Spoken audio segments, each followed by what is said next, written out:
paired with 5G ultra wideband. Wow. The new Samsung Galaxy S21 is on Verizon 5G ultra wideband, available in parts of many cities. It's ridiculously fast. Buy Samsung Galaxy S21 plus 5G. Get one on us. Only on Verizon.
For later? We are recording this for posterity, dude, so everybody can watch it on the YouTubes and the Twitches of the future.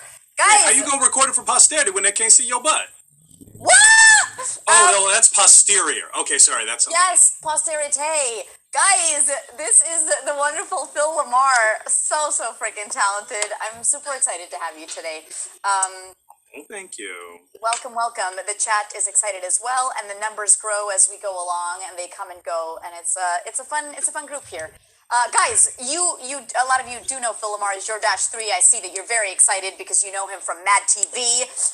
We are curious if you watched the original Mad TV or if you have YouTubed it and you're only 22 years old currently. But a lot of hi Vega Bus from frickin' Australia. I think. Oh, wow. Yes.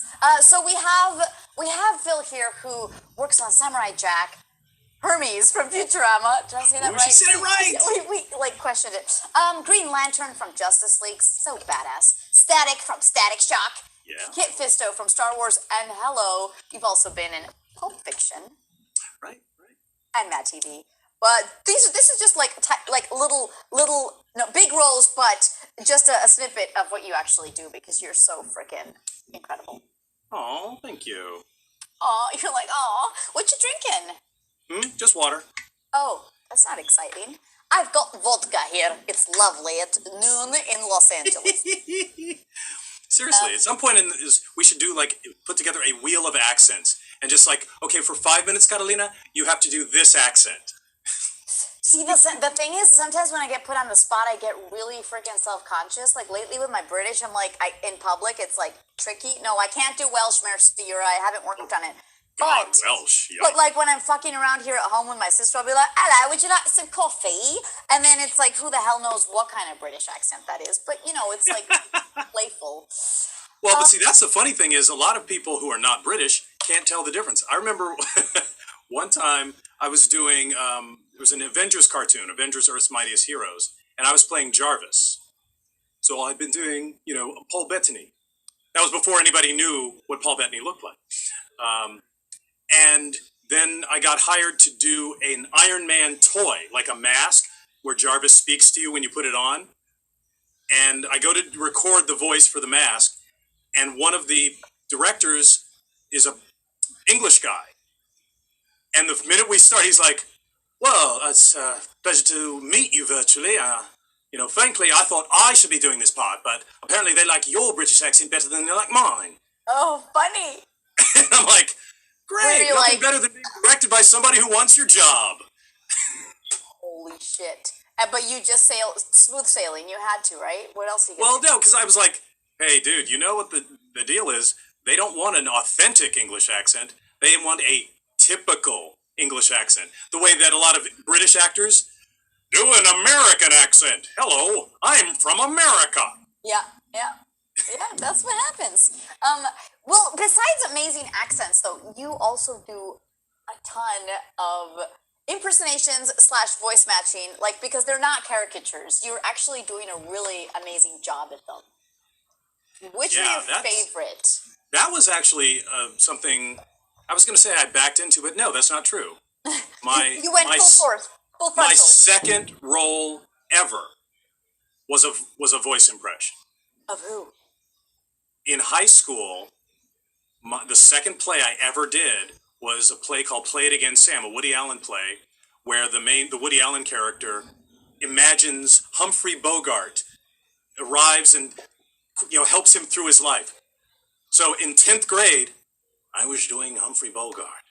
If that plane leaves and you're not on it, you're going to regret it. Maybe not today, maybe not tomorrow, but soon. And for the rest of your life. Oh my God. 10th grade, so that's when you discovered that you were badass at that stuff.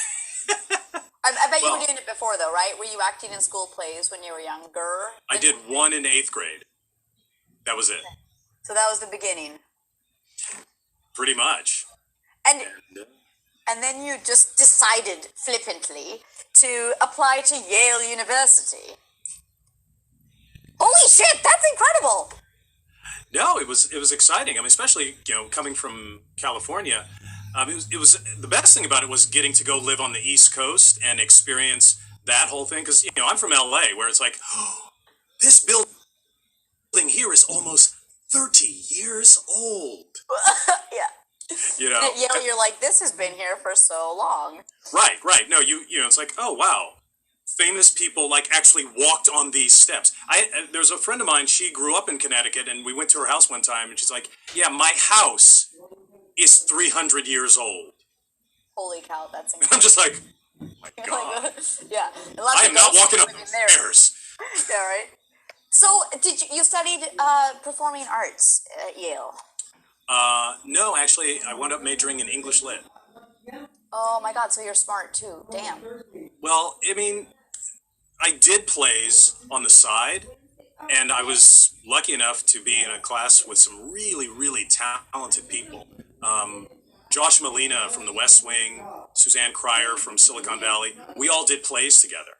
Oh, amazing. In fact, actually, senior year, I did a 3-character play with a guy named Hal Brooks, who's now an amazing theater director, and the third person in the play was Paul Giamatti.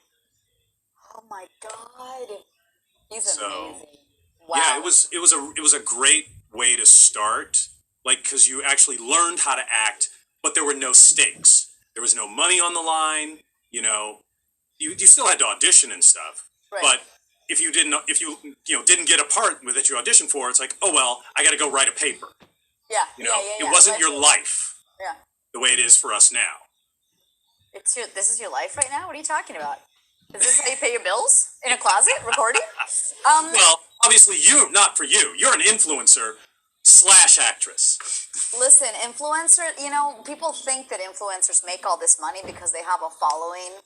Not necessarily true. I can give away awesome chairs like this one. Oh, by the way, guys, if you want to buy a Secret Lab chair, there's a link on my Twitch. You can buy one, okay? No, seriously? Yeah. That chair looks amazing. It's really comfy. I got it in a partnership with Secret Lab, and we gave one away to a lovely girl who's in Colorado. I forget now. Twitty Kit, where are you? I forget.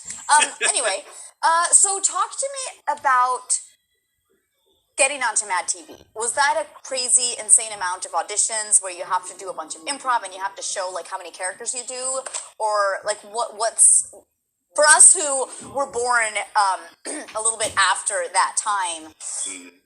When was Mad TV though? The height of like your existence on it? Oh gosh, let's see. I was on Mad TV from 1995 to 2000.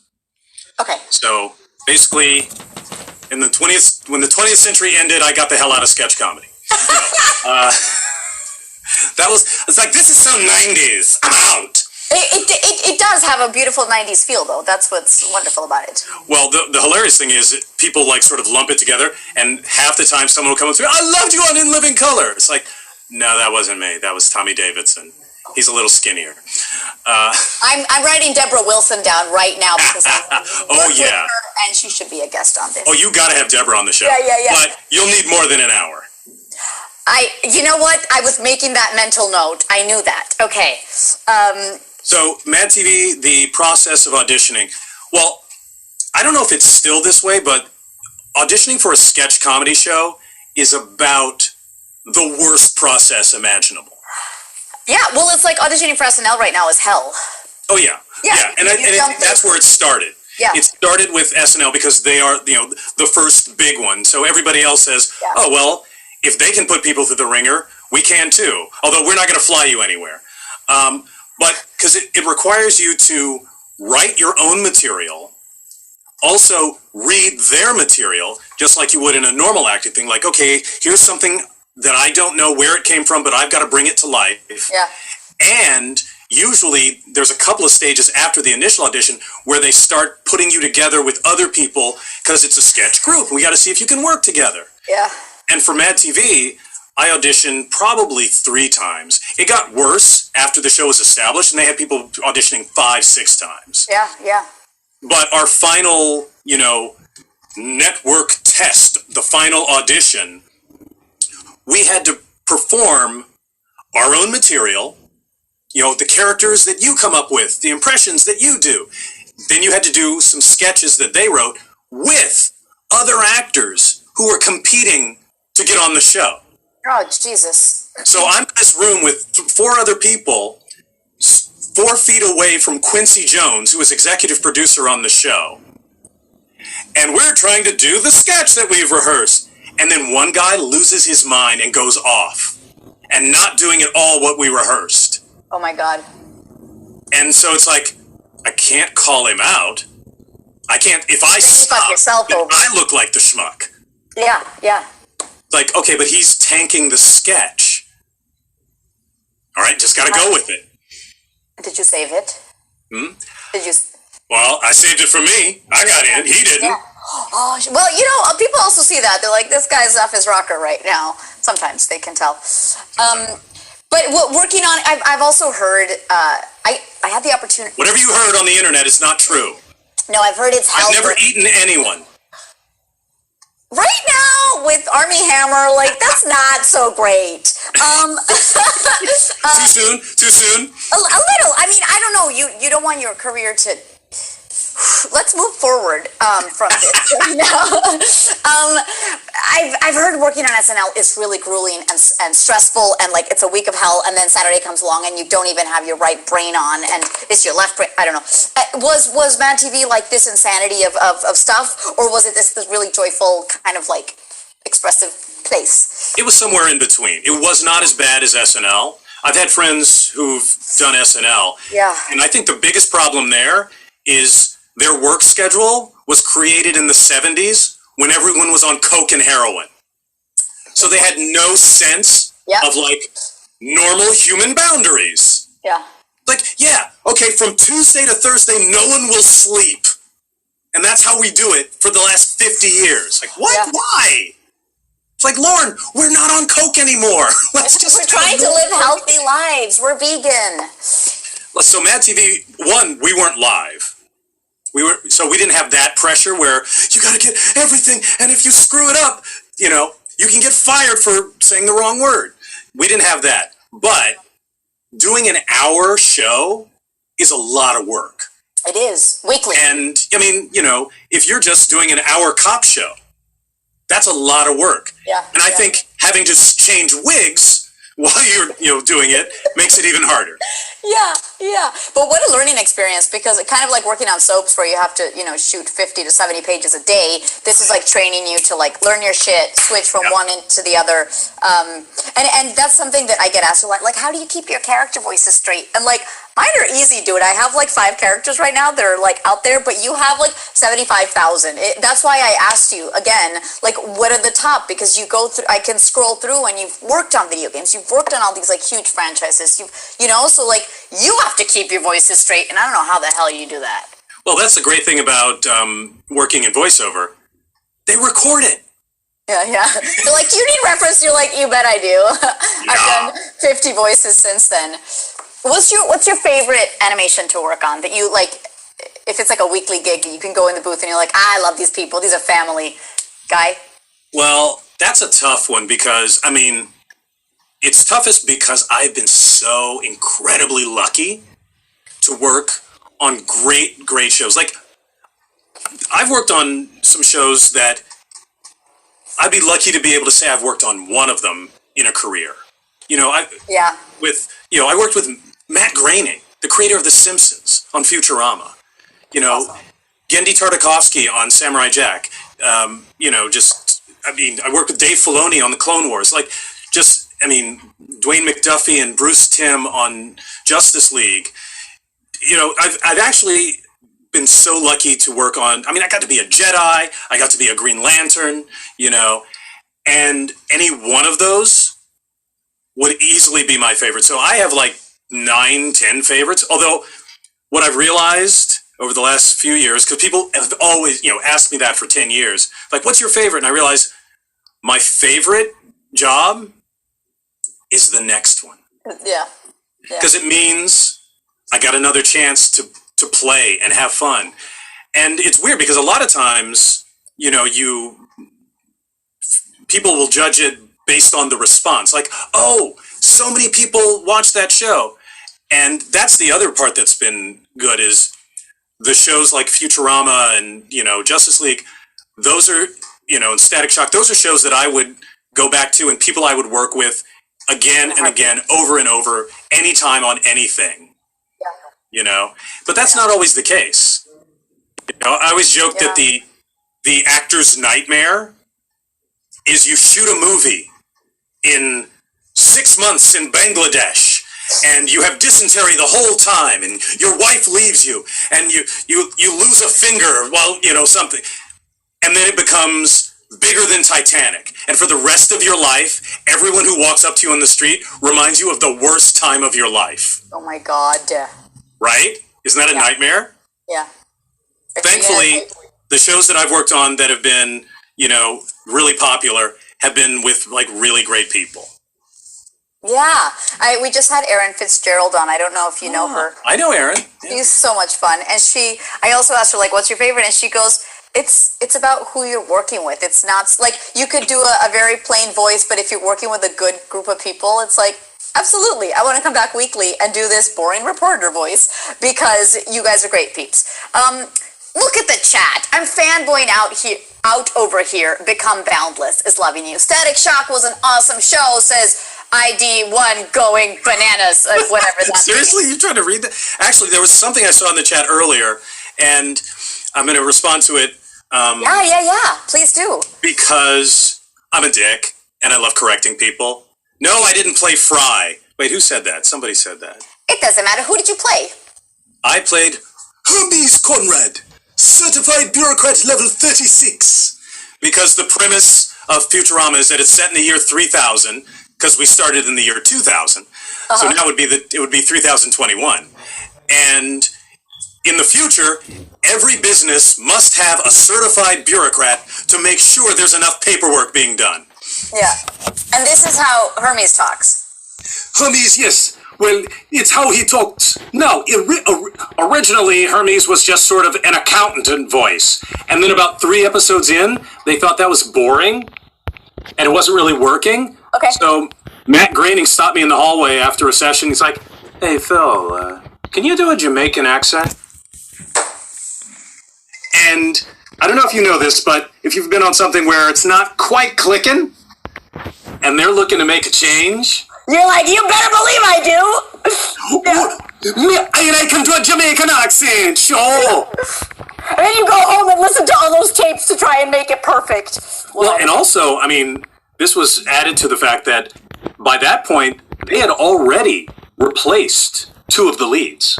Oh my God, that is nerve-wracking. You're like, you better believe I know how to do Zimbabwean, however that sounds. And, and I think about that all the time.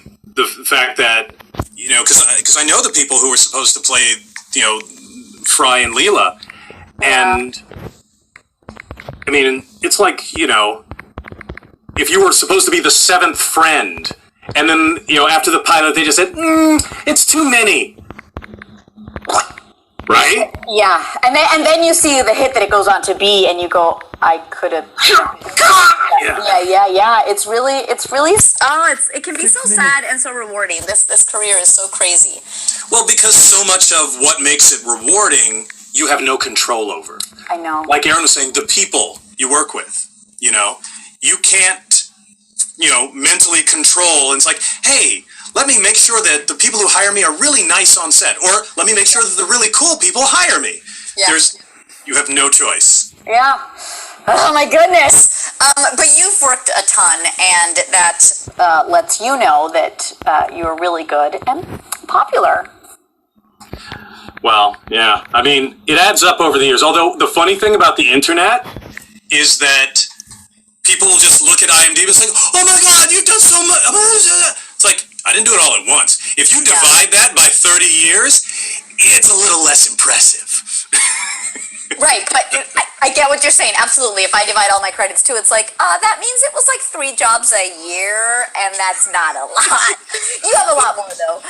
But nowadays, everything is out there all at once, so it looks much more impressive. Because when I started in the 90s, if you were on a show and it got canceled, that shit was gone. Yeah. Erased off from the universe. It's like, hey, like your family calls you from St. Louis. I heard you was on that TV show. Where is it? It's like, oh, it got canceled. Oh, bye.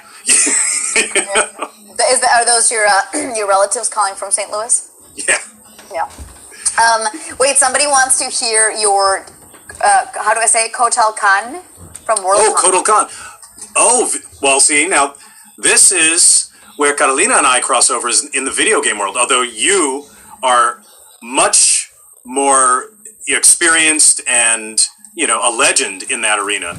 But I mean, that was actually one of the very cool jobs, working on Mortal Kombat, because that's a game I grew up playing. And, you know, the guys, you know, who work on that.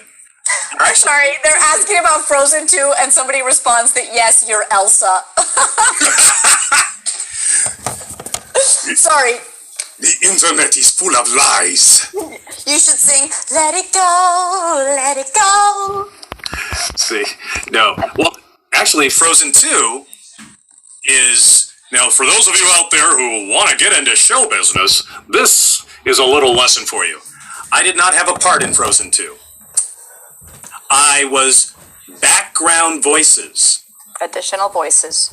Yeah, they do all these, you know, basically Voila. anytime there's any group of people in the background of a live action or an animated thing, they hire actors to come in and fill in the voices of the extras. What Catalina said, the Walla. Yeah. So I did Walla on Frozen 2.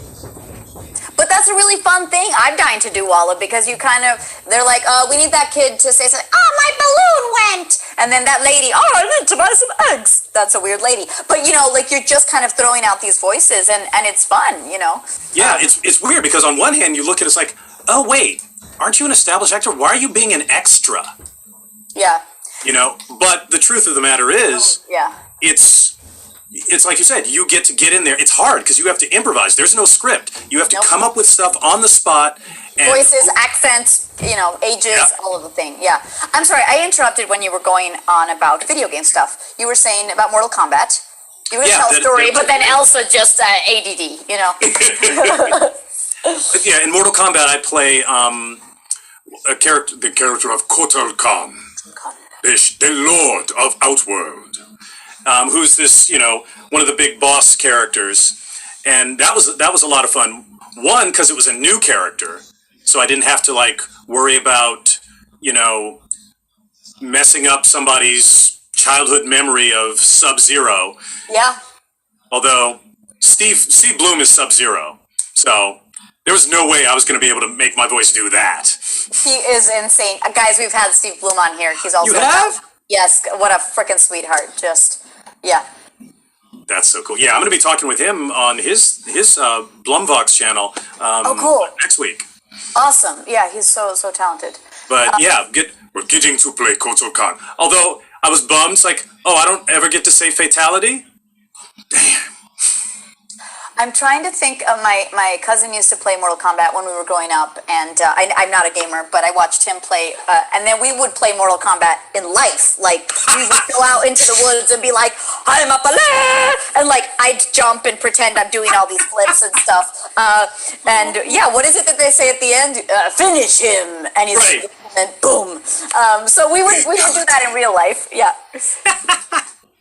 What's your favorite impression to do? I know you do a good Chris Rock. I mean, you do a ton of them. Like, what brings you joy? Billy Crystal, Eddie Murphy, Michael Jackson. Well, actually, it's funny because I stole my Eddie Murphy from Aries Spears when we were on Mad TV because I came on to Mad TV. I'd been doing work at the Groundlings on stage, and I've been doing Michael Jackson and obviously I knew I could do Humphrey Bogart, but I wasn't doing a ton of impressions just because when you do it on stage, whatever the impression is, you got to make yourself look like it too.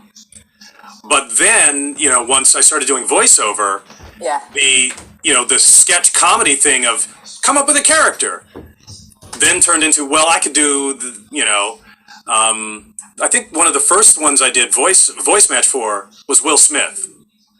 And he did a movie Shark Tale. Sykes, my brother from another mother, what's happening? And he didn't want to do the game, or they couldn't afford him for the game, so I did the game. Wow. Yeah, that's how you do it.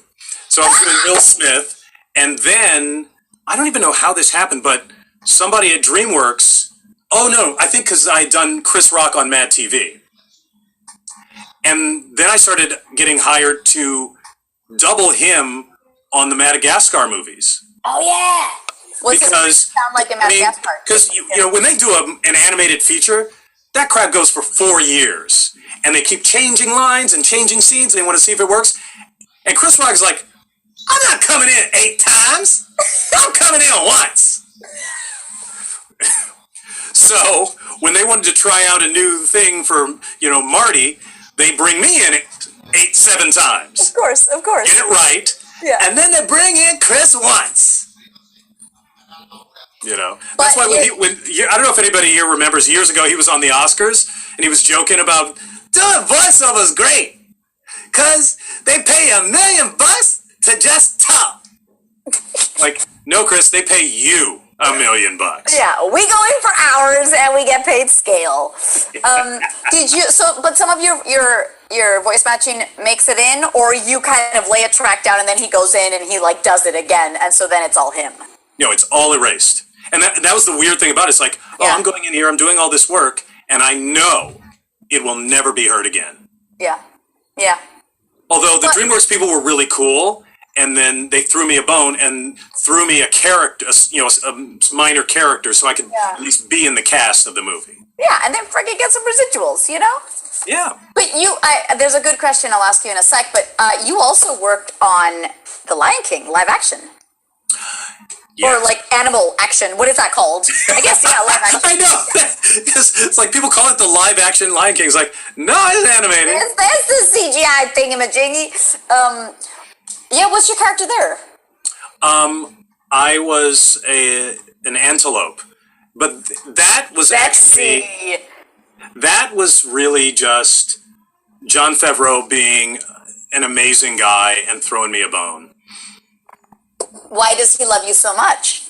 Well, John and I knew each other we did stage stuff back in the 90s before he blew up with Swingers. Yeah. And before he became one of like the most amazing directors. Yeah. And I don't know if I'm allowed to say, I helped John out on some development work he was doing on a project. Cool. That's really amazing and is out now. Oh my God. Okay, awesome. Congrats. People put 2 and 2 together. Do the Googling. That's rad.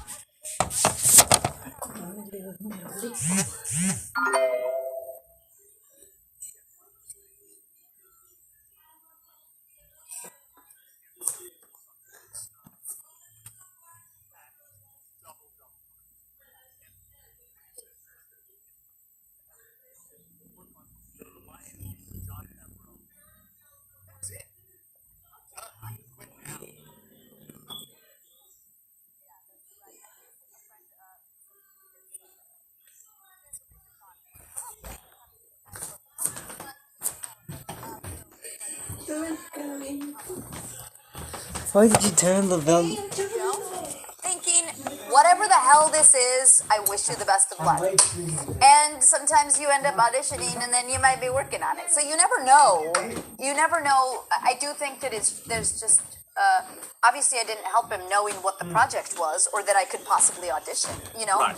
And he didn't say, oh, we're going to audition Carolina. It's just life goes this way and you audition. So stuff comes around, man. You just gotta put your heart into it, Yeah.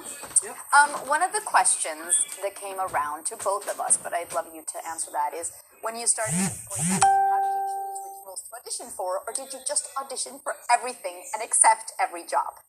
Basically, voice games. Oh, see, this is one of the myths I love to dispel most. Actors don't choose. Actors get chosen. Yes. Now, that is a general. Yeah. Obviously, there are superstars, Tom Hanks, who, Tom Hanks will pick a book and turn that into a movie and then, pick his own role. Yeah. But the vast majority of us are rolling dice that someone else owns. Yeah. So it's not so much about choosing.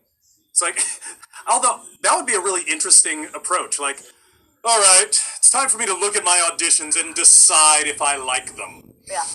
Nope, not going to audition for that one. No, they misspelled a word. Nope. Yeah. Because the truth of the matter is, like I was saying before, you don't have control over it. So if I just decided to only pick the auditions that sounded like things that I would write myself, Yes. odds are I wouldn't get that part. And then I wouldn't have auditioned for one of the parts I did get. Yeah. Yeah. And we never know what we're going to book. You know, I think that it's also like, it's flexing our muscle, it's working out whatever, creating a new character. Sometimes I remember feeling like I was in New York and I was in my mid-20s and the character was late 30s and I'd be like, why did my agent send me this? I'm so wrong for it. Like, not because I didn't feel like I looked old enough. Like, I knew I wasn't going to get cast, you know? And I knew that they were looking for something different. But that audition experience was valuable. That casting director saw me and said, oh, obviously too young for this, but what about for that role? Like, you just never know what you're creating out of that audition that's going to help you for the future. And, like, it's hard to see those things when we're just like, fuck this audition. But, you know. Absolutely true. Absolutely. Yeah. There are so many, like, moving forward in this business is about intangible steps. Yeah. As well as tangible steps.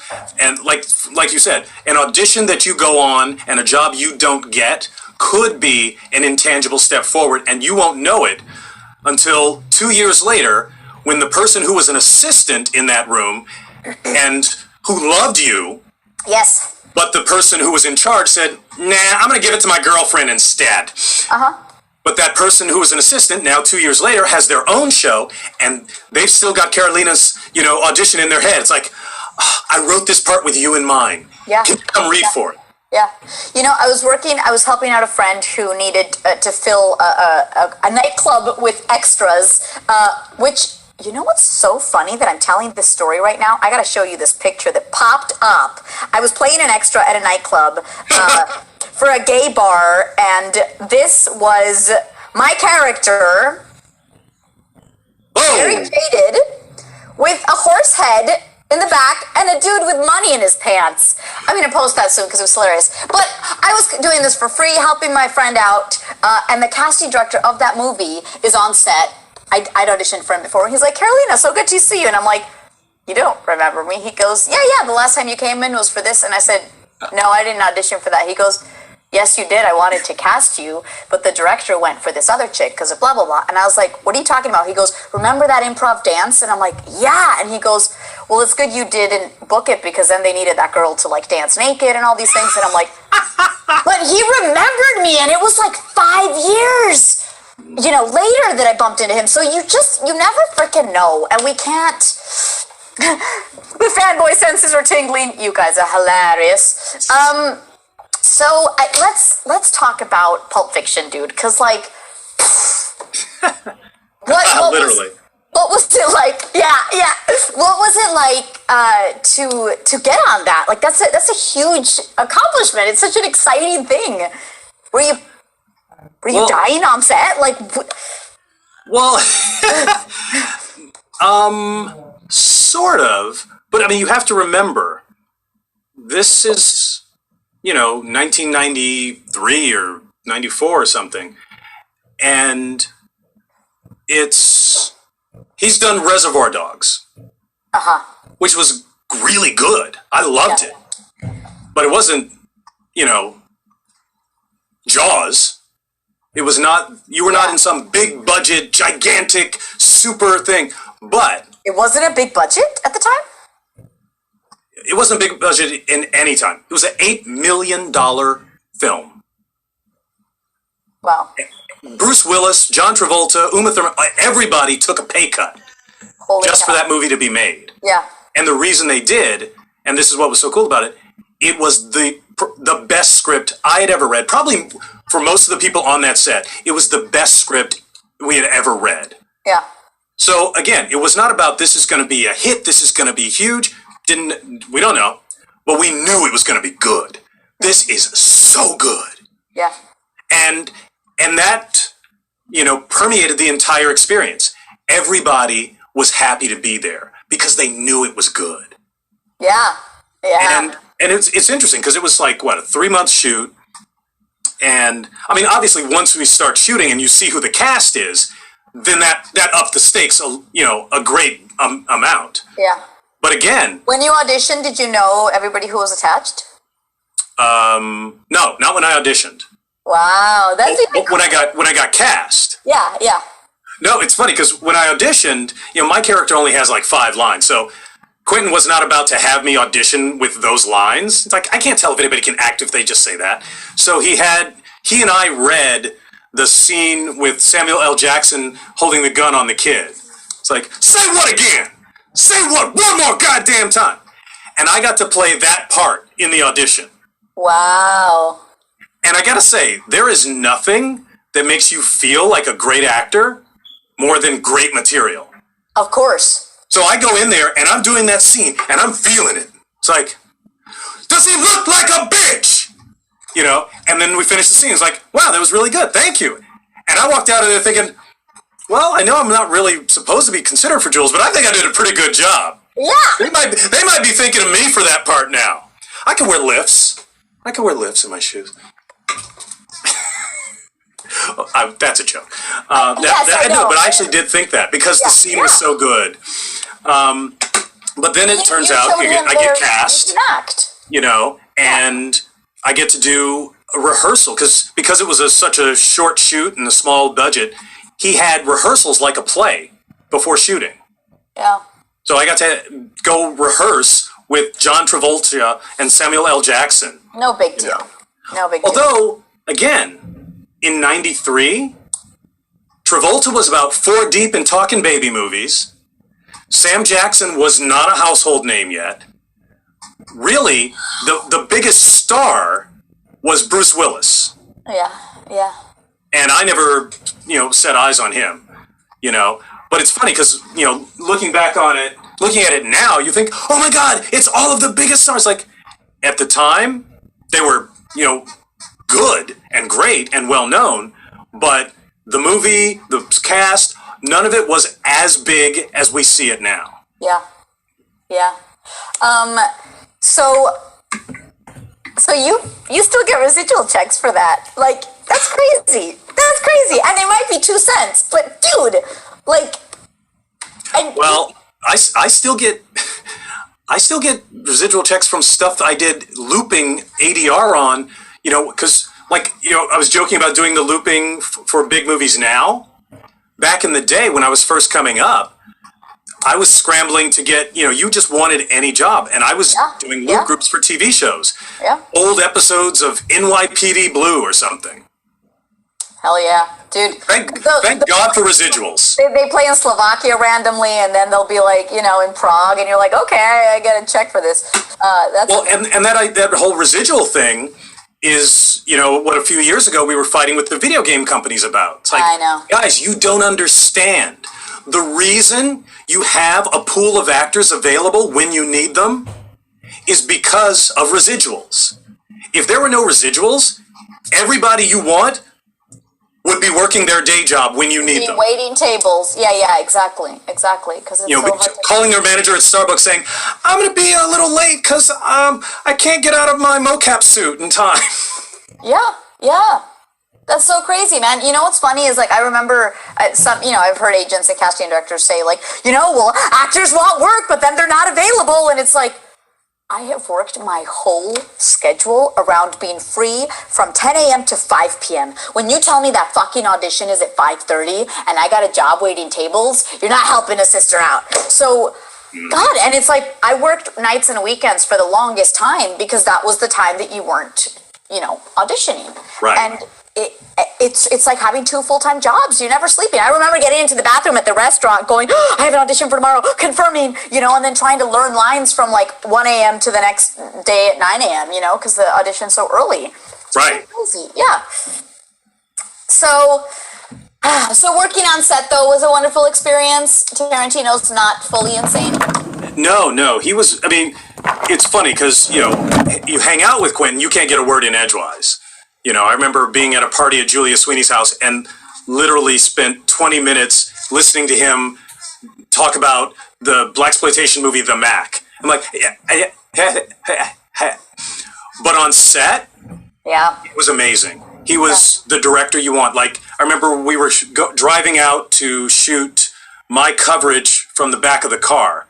And the whole way there, he was talking me through my backstory, helping me get into the head space for where my character was going to be in the moment that we were going to shoot. Yeah. He was focused on giving me what I needed. Yeah. And I'm like a 5-line, actor. Yeah. But that's cool. That's amazing. And he treated everybody like really, really well. And a movie set, it goes from the top down. If the director treats people shittily, then everybody else thinks, oh, okay, shit rolls downhill. I can be nasty too. But if the director, treats the PA the same way he treats the director of photography, then even if you're, a schmuck by nature, you're not going to, be mean to that PA. It's like, oh, he might be talking to the director tomorrow. I better watch myself. Yeah, you never know. And that PA is going to turn into the next big-time producer, A. B, you also just want to be nice, man. Exactly. I remember I worked as a PA for a Jerry Bruckheimer / Disney production, Really? Sorcerer's Apprentice. Ha! It was a really stressful job, and I never want a PA again in my life, but it taught me to appreciate PAs more than I already did, because you know that they're just at the bottom of the totem pole and they're eating shit, and they're getting stuff done for you, But I was on set, I worked on a tiny role on The Affair opposite Dominic West. Oh, wow. He's so dreamy, yeah.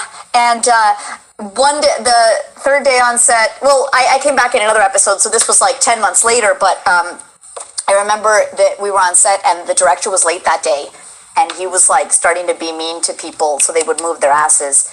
And Dominic stopped him in his tracks and said, "You showed up late.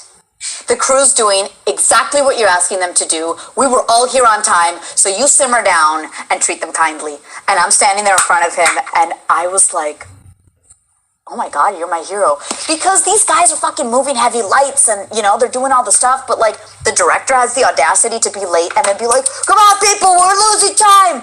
And I loved that he did that. And it was beautiful, and then he would like say hi to the extras that were like walking around. And, a lot of times the stars don't even look at the extras. And so it was just, I don't know, it was really nice to observe that and be like, this is the kind of lead I want to be when I'm in that position, Right. And and it's funny because coming up, I never would have thought this, but I remember working on, one of my first jobs was Murphy Brown, and I'm watching Candice Bergen, and she's like in rehearsal got her lines in a cup. I'm like, oh God, what is this? And until it occurred to me, it's like, dude, you have 20 lines. She has 300. Yeah. And you realize that the person who's number one on the call sheet, the lead, has the most time on camera, the most lines, the most responsibility. Yep. And for him to, and that's the thing, it's like, he doesn't need to be nice, but it's great that he's using his powers for good. Yes. Yeah. But that also takes extra energy. It takes a toll, for sure. It's like, oh, I have 5 scenes I have to be on top of this today, but I'm going to take a little bit of extra energy to go make the people around me feel comfortable, Yeah. And that's amazing. I love that. Yeah. No, and like you're saying, it's important to understand that they've got so much responsibility that if they don't go, "Hi, extra number 500, how are you?" It's because they're clearly like working on their very, specific scene that's coming up or whatever. Right. Yo, Yeah. can you just humor me? Can you give me a little Billy Crystal? Cause I love him. Oh God, that's now this is an interesting one because in terms of impressions, I didn't know I could do Billy Crystal. But we had they wrote a sketch on Mad TV, a When Harry Met Sally parody. Like it was basically When Harry Met Sally mixed with Free Willy. So it's Billy Crystal and somebody in a killer whale costume. Mm-hmm. And the funny thing is, when we were shooting it, they were scheduling everything, and they realized, oh crap, we ran out of white guys. So they didn't have time to get any of the white guys to in that. It's like, Phil, can you do Billy Crystal? Like, probably. Let me go check. Men and whales can never be friends. The sex part always gets in the way. Everybody knows that. Come on. Dude, that is so freaking hilarious. It's so funny. Oh my god. Thank you for that. And that's a really funny line coming out of Billy Crystal's mouth, you know? Funny sketch. How about your Morgan Freeman? Oh. Well, Morgan Freeman and like for black actors, Morgan Freeman is like what Christopher Walken is for white actors. White dudes, yeah. But you can do a walk-in too. Everyone does a walk-in, even if it's really crabby. But you really need to be able to do a Morgan Freeman because that is the voice of authority. That is the voice of God. Absolutely, it is the voice of God. Oh my gosh, thank you. That was so beautiful. Is there one that you just get a kick out of doing? Like that's, you know, do you do ADR for one constantly that you're just the go-to for that duder, or you can't talk about that? I don't know. I think the most common one I do is Chris Rock. You're so good. You know, and the thing about that is most people just do on stage Chris Rock. But then there's also interview Chris Rock, you know, and if you're going to be doing, you know, ADR for Chris, something like that, you need to be able to do all of them. You know, I need to be able to do Fargo Chris Rock. Oh my god. It's almost like like he's got a bit of a stuffy nose when you kind of channel this, like, I don't know how you do it. Do you break it down consciously, or it's just you kind of talk to yourself and it happens? It You might depends. intellectualize it? I mean, actually, I find it easier to do a voice that's farther away from my voice. But then when it's closer is when you got to break it down more. Yeah.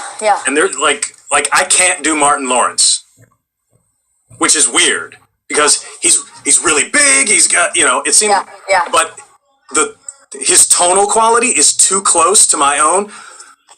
So whenever I do Martin, I feel like I'm just sound like me. Yeah. Damn, Gina! It's like, no, that's not, it doesn't sound right. It doesn't sound enough. It doesn't sound less like me and more like him. Yeah. It sounds like me yet being mad. I'm going back to a convention where we were hanging, and did you meet Michael Jackson? Did you have an interaction with him?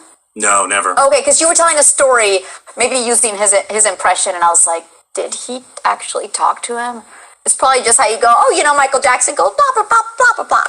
Oh, no, I might have been telling you, because I did the Pee Wee Herman show, where I got to play, I took over the role of Cowboy Curtis from Lawrence Fishburne, and Paul Rubens had a great Michael Jackson story. He worked with Michael Jackson on something, and they were in the trailer hanging out. And he said, I was so just starstruck, I didn't know what to say. So I said, do you like Prince?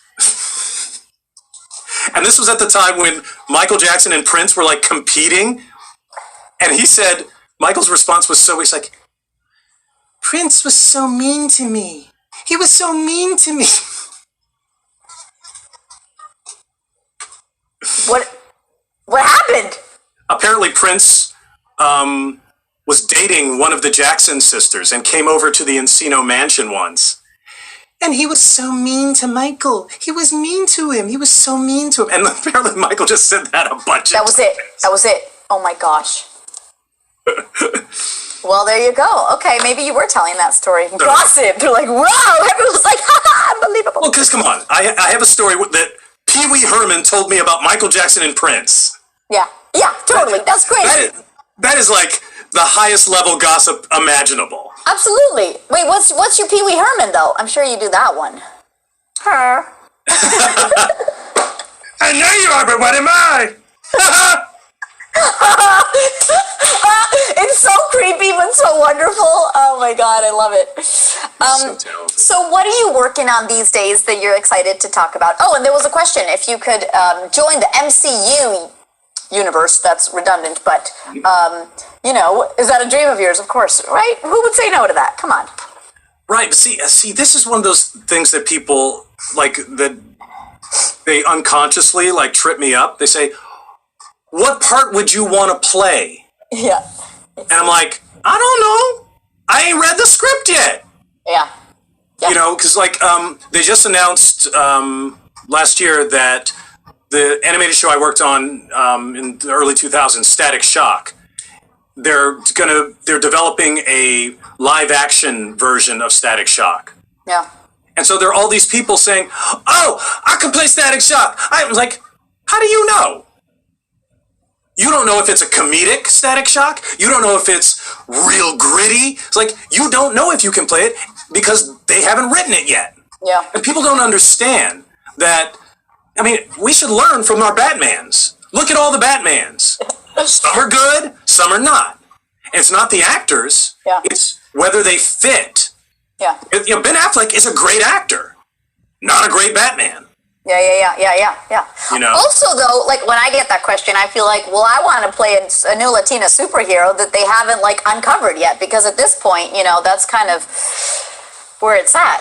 So yeah, and that's the other part. Like if they say, you know, about the characters that already exist, you know, like that would be me putting a friend of mine out of a job.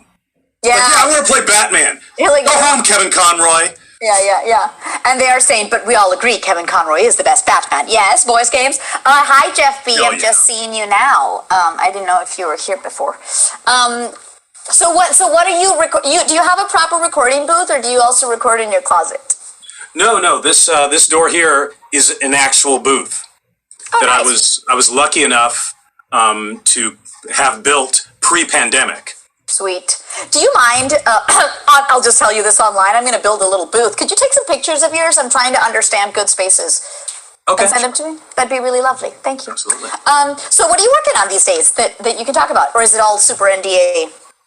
Well, see, this is the weird thing about animation is everything I'm working on now, nobody will see for a year. So really, what you want to know is, what was I working on last year? What were you working on last year? Well, we did some new episodes of a show for Cartoon Network I do called Craig of the Creek, which is so good. Such a great show. Cool. It's a great kid show, but it's also fun for adults. I did some episodes of Disenchantment, Matt Groening's Netflix show, which is super fun. Oh, It's cool. like such a funny take on like that medieval world thing. Yo, have you worked on Big Mouth? I have not. Oh my god, it's so good. You? Okay. No, I want to. It's just hilarious. I feel like Big Mouth is one of those shows that only casts on-camera actors for voices. Yeah, I think they cast their friends, which is totally fine. But it's funny, and I'm like, yeah, I want to voice a vagina. Are you kidding me? Or a hormone monster? Maya Rudolph. Oh my God, I know. She. What's your vagina voice sound like? Oh, I don't know. I mean, Kristen Wiig's is funny, but it depends. Like, maybe I'm this just ginormous vagina that loves eating penises. Or I could be really sweet, you know, if I'm a vagina. Oh, or she's like a vagina. We don't know. Carol, hormone monstrous. Yeah, dude. Fucking A. That first one sounded a little loose. Listen, she might be a mature vagina. We don't know. She's had Nothing wrong with that. Hey, She's 35 is when you hit your sexual peak. I'm 35 right now. What? Yeah, I'm 35, baby. All right, everybody get off the chat. We got to no. They're like, what is happening? They're talking about the V word. I can't say it out loud. The vajayjay, a ginormous vajayjay. Absolutely. I call it the vajuger, but sorry. So back to the important chat. I saw we shared a credit, and I can't remember what it was, for like some. Oh, Casa Grandes. You worked on the Casa Grandes. Oh yeah. Was that fun? That's a great group. Nickelodeon is so lovely. Is that what you were recording when you were talking about Nickelodeon? Yesterday, yeah, I got to do some Casa Grandes for the first time. I'd been on Loud House, small role, but this one was really special. Yeah. Yeah. Those Casa Grandes is a great show.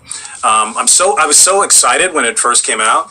I'm like, because you never see that. I mean, well, I was gonna say you haven't seen that since the 70s, when there's a hit show and then they spin it off and also, you know, open up representation. Yeah. You know? Yeah. And yeah, Lalo Alcaraz, who is one of the Yes! is so good.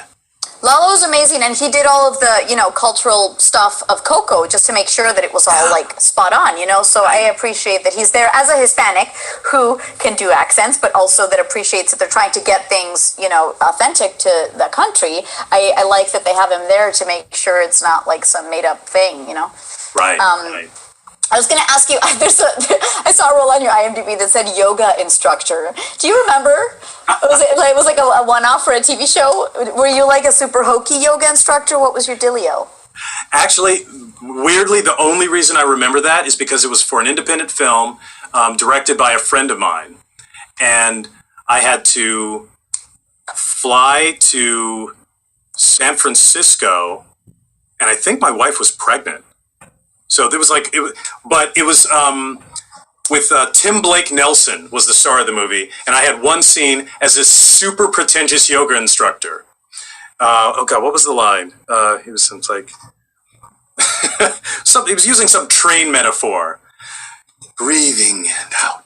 He was just like, I had my hair long then. It was like just super pretentious. You breathe in, you breathe out. In, out. You are in, and you may go. You are out. Just like, but like, he had like this real weird edge to him. It was not like a peaceful person. Oh my God, it's funny because like I do yoga every day, and of course I appreciate a lot of my yoga teachers, but when we are asked to play one, it's always this very strange voice because, there's like a hokey aspect to like... Right. Inhaling deeply.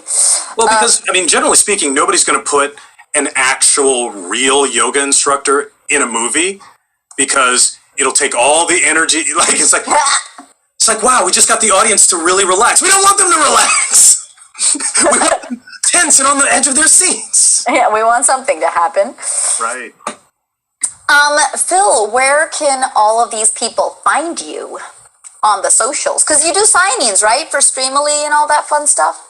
Yeah, I or we're going to get you on the Streamily train, if not. What if I'm doing most of my signings through virtual cons.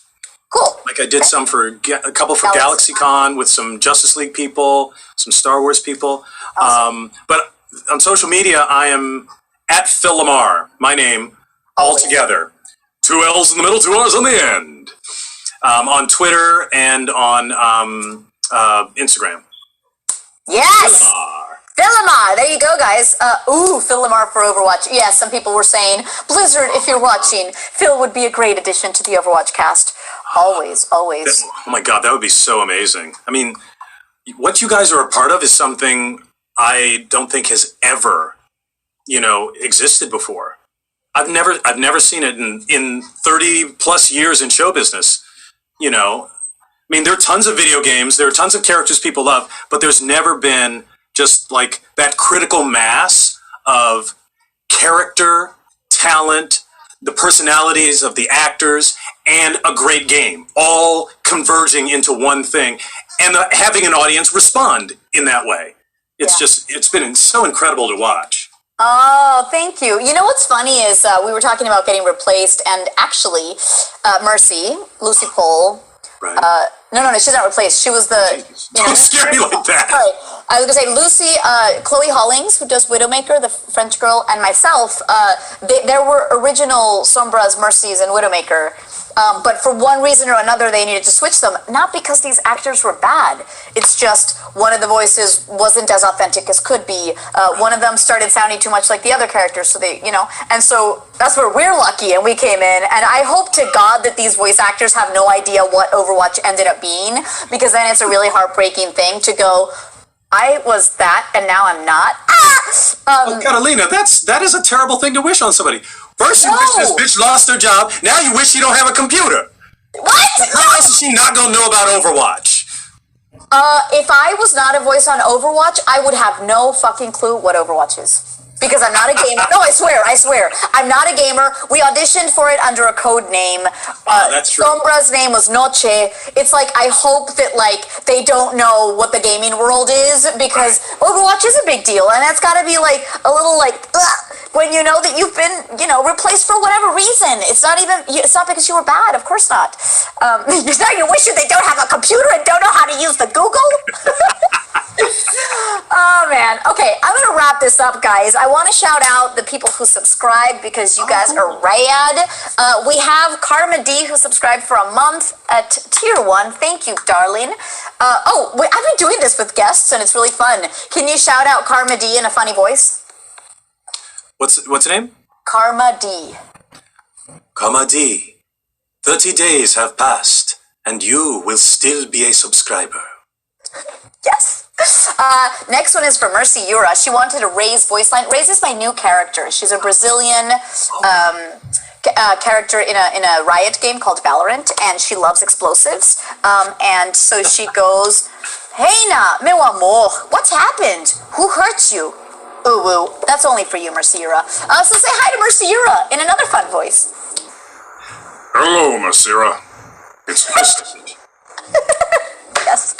And the last one is a Sombra voice line for Geist. No manches, Lily. And that was Sombra. Nice. Guys, Ray's and Junkrat would get along so well. Do you know Chris Parson? Mm-mm. He's a voice actor, and he voices a character on Overwatch called Junkrat. And they liken my new character Ray's in Valorant to him in Overwatch because they love explosives and they're like a little insane in the membrane. So that's why. Well, hey, wait. Can you do me a favor, Catalina? Yes. Because I've been working on this project where we're developing an animated series based on my friend Ellie's comic. And Ellie is a huge Overwatch player. Yeah. So can you give a shout out to the Goblins comic for Ellipsis? The Goblins comic for Ellipsis. What is the full? Well, Ellipsis is the creator of the Goblins comic. So cool. actually, just have Sombra say something. Say, everybody go check out goblinscomic.org. Everybody go check out goblinscomic.org. Orb? Everybody go check out goblinscomic.org. Apagando las luces. Boop. Does that work? Yes! Awesome. That's amazing! So hyped for Goblins Animated, yes. Guys, thank you so much for being here. Check out Phill on all his socials. Give him a follow. He's so fucking talented. It was a joy to have you. It's been a tough couple days. There's been low energy, but I knew that like you'd uplift me. So I'm really, really glad to have had you here. Thank you. Well, I'm glad to be had, baby.